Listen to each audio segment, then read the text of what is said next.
묵상기도 하심으로 새로운 예배를 시작하겠습니다. 하나님 감사합니다. 우리에게 오늘도 새날을 허락하시고 예배할 수 있는 은혜 주심을 감사합니다. 오늘 이 하루도 주님의 날개 그늘 아래 거하는 하루가 되게 하시고 주와 동행하는 하루가 될 수 있도록 인도하여 주옵소서. 우리가 가지고 온 모든 인생의 짐과 문제들은 주님이 담당해 주시고 오늘도 세상이 알지 못하는 크고 은밀한 방법들로 응답하시고 역사하여 주옵소서. 오늘도 우리의 목자가 되어주셔서 우리 행하는 길을 지켜 보호하여 주시며 어떤 해함도 상함도 없도록 하나님이 천군 천사 동원하셔서 보호하시고 인도해 주옵소서. 예수님의 이름으로 기도합니다.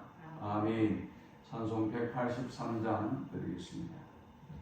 빈들의 마른 풀같이 시들은 나의 영혼 주님이 약속한 성령 간절히 기다리네. 가물어 메마른 땅에 단비를 내리시듯 성령의 단비를 부어 새 생명 주옵소서.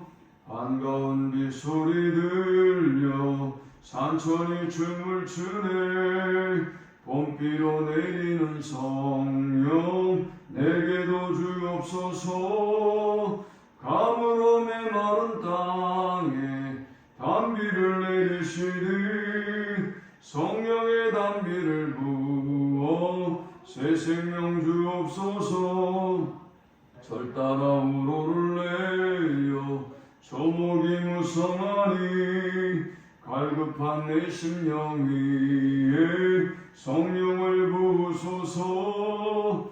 가물어 메마른 땅에 단비를 내리시듯 성령의 단비를 부어 새 생명 주옵소서. 참되신 사랑의 언약 어길 수 있사오랴. 오늘의 흡족한 은혜 주실 줄 믿습니다.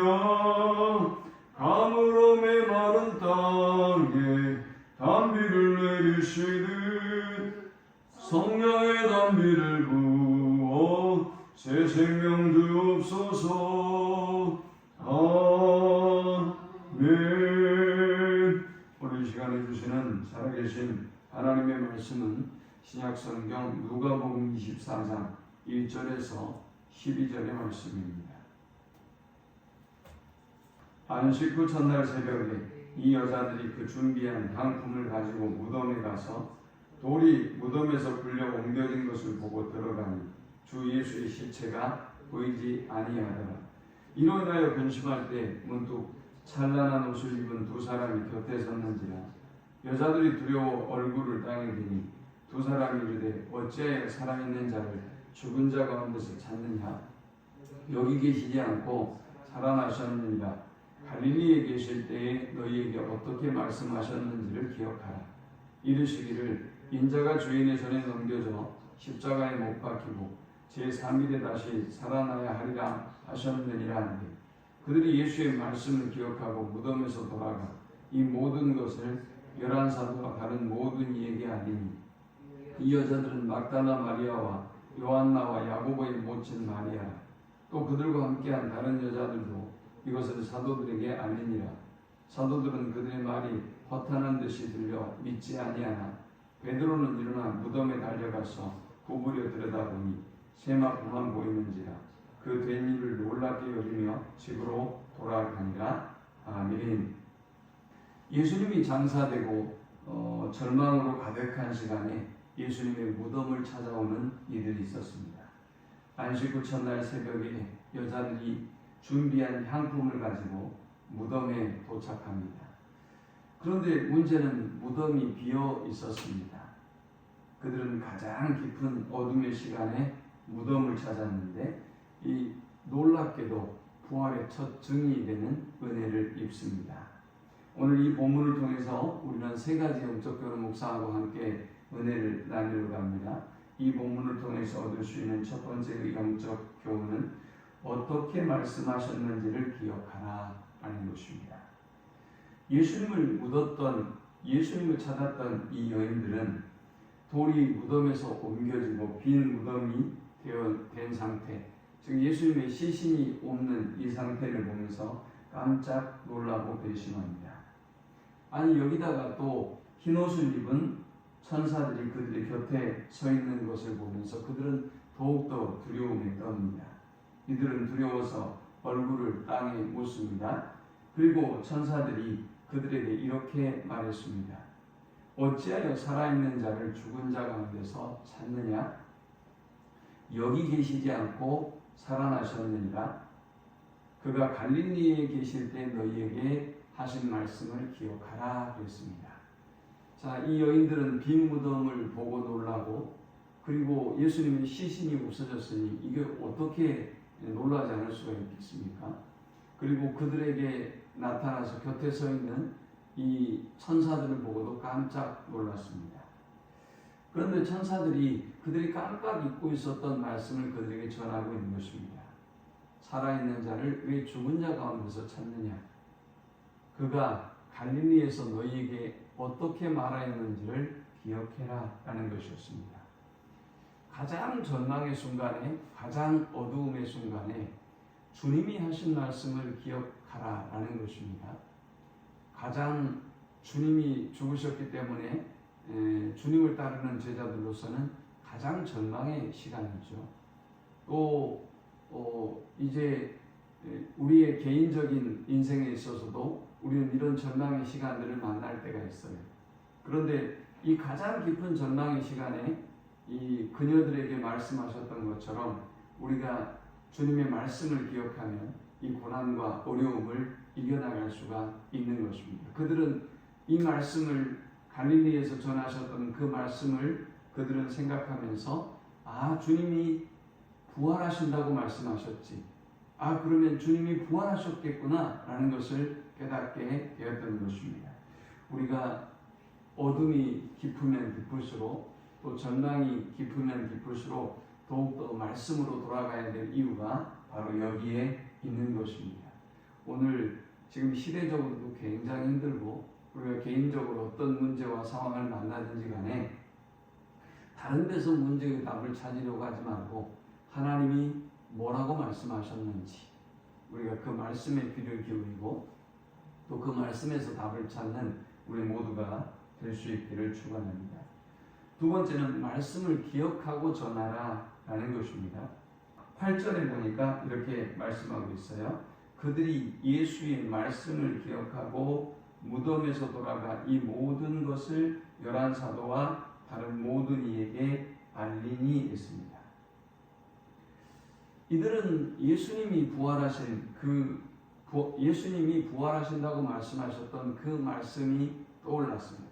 천사들이 그들에게 갈릴리에서 니들에게 했던 말씀을 기억하거라 라는 이 말씀을 듣고 생각해 보니 주님이 십자가에 못 박히고 다시 살아나신다고 말씀하셨던 것들이 떠올랐던 것입니다.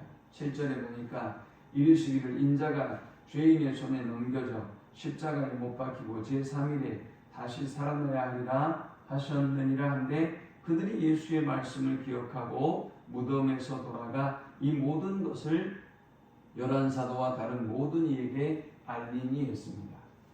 이들은 갈릴리에서 주님이 그들에게 하셨던 말씀을 더듬어 보았습니다. 그리고 생각이 났습니다. 천사들이 말했던 것처럼 예수께서 죽으시고 3일 만에 부활하신다는 그 말씀이 떠올랐고 지금 그들은 부활의 첫 목격자가 되었던 것입니다. 그리고 그들은 달려갑니다. 다른 제자들에게 낙심과 절망에 빠져있는 제자들에게 주님의 부활의 소식을 전하기 위함이었습니다. 그리고 그들은 주님의 그 부활의 소식을 전했던 것입니다. 오늘 우리의 가장 깊은 절망의 시간에, 고통의 시간에 하나님의 말씀을 기억하면 말씀 속에는 길이 있고 말씀 속에는 답이 있습니다. 그리고 그들은 이 말씀을 통해서 답을 얻고 난 다음에 그 기쁨의 소식을 이 다른 제자들과 다른 사람들에게 전하기 위해서 달려갔던 것입니다. 오늘 아무리 어렵고 힘든 고난을 만나도 말씀을 기억하고 또 그 그 말씀을 통해서 답을 얻고 전하는 우리 모두가 되실 수 있기를 축원합니다. 마지막 세 번째 우리가 이 본문을 통해서 얻을 수 있는 영적 교훈은 일어나 무덤으로 달려가라 라는 것입니다. 여인들은 달려가서 제자들에게 가장 먼저 주님의 부활의 소식을 전했습니다. 그런데 이 소식을 전해드린 제자들의 반응은 좀 시큰둥했어요. 부활의 소식을 들은 제자들은 그것을 허탄한 소식으로 생각합니다. 부활을 믿지 못했습니다. 그런데 한 사람, 여기에 대해서 뭔가 다른 생각을 가지고 있었던 사람이 있었습니다. 바로 베드로였습니다. 12절에 베드로는 일어나 무덤에 달려가서 구부려 들여다보니 세마포만 보이는지라 그 된 일을 놀랍게 여기며 집으로 돌아가니라 했습니다. 그런데 다른 제자들과 다르게 베드로는 다른 생각을 가지고 있었어요. 주님이 부활하셨겠다. 주님의 말씀을 기억하고 그 여인들에게 들었던 그 소식, 부활의 소식을 듣고는 그는 무덤으로 달려갔습니다. 이 무덤은, 예수님의 이 무덤은 가장 깊은 절망의 순간이고 그들의 모든 믿음이 끝난 순간이고 그들의 모든 희망이 끝난 그런 장소라고 보면 될 것입니다. 그런데 베드로는 주님의 이 부활의 소식을 듣고 그들을 가장 절망스럽게 만들고 그들을 가장 낙심하게 만들었고 그들에게 가장 부끄러움과 고통을 안겨주었던 그곳으로 달려갔고 그리고 놀랍게 예수님의 이 빈 무덤을 보고 놀랍게 여겼습니다. 이 말씀을 우리의 삶 가운데 적용해 본다면 우리가 어떤 고통과 아픔을 만날 때 우리 힘으로 극복할 수 없는 상황이 될 때 우리는 말씀으로 돌아가야 됩니다. 그리고 말씀 속에서 하나님의 뜻을 발견해야 됩니다. 그리고 말씀 속에서 답을 얻었다고 한다면 우리는 절망하는 모든 사람들에게 그 기쁨의 소식, 그 복음을 전해야 하는 것입니다. 그리고 우리가 가장 두려워하는 곳, 우리가 가장 두려워하는 문제, 우리가 가장 두려워하는 시간과 직면에서 우리가 말씀으로 이 문제를 극복하고 이겨 나가야 하는 것입니다. 이 말씀을 기억하면서 우리의 고통의 시간에 또 우리의 절망의 시간에 이 여인들처럼 베드로처럼 말씀을 먼저 기억하고 그리고 또 우리의 고통의 순간 그 절망의 장소로 달려가서 하나님의 놀라운 기적과 능력을 경험하는 우리 모두가 되시기를 축원합니다. 하나님 감사합니다. 귀한 말씀을 통해서 은혜 받게 하시고 깨닫게 하심을 참으로 감사합니다. 오늘 가장 깊은 절망의 순간에 주님을 찾았던 여인들처럼 우리도 가장 깊은 고난과 고통의 시간에 주님을 찾게 하시고 또 말씀을 찾게 하시고 그리고 답을 얻는 저들이 되게 하여 주옵소서. 여인들이 빈 무덤으로 향했던 것처럼 그리고 베드로가 빈 무덤으로 향했던 것처럼 우리를 가장 고통스럽게 하는 그 문제와 직면하고 그 상황과 직면해서 이제 우리가 믿음으로 말씀으로 이기고 승리케 해 주옵소서. 예수님의 이름으로 기도합니다. 아멘. 지금은 우리 주 예수 그리스도의 크신 은혜와 성부 하나님의 극진한 사랑과 성령의 인도고 교통 충만케 하시니 모든 문제와 모든 절망의 순간에도 오직 주님만 의지하고 오직 주님만 바라보고 또 주님이 주시는 그 말씀을 붙잡고 우리의 고통과 아픔을 믿음으로 승리하며 살기를 소망하는 모든 주의 백성들의 머리 위에 이제로부터 영원토록 함께 있을지어다. 아멘.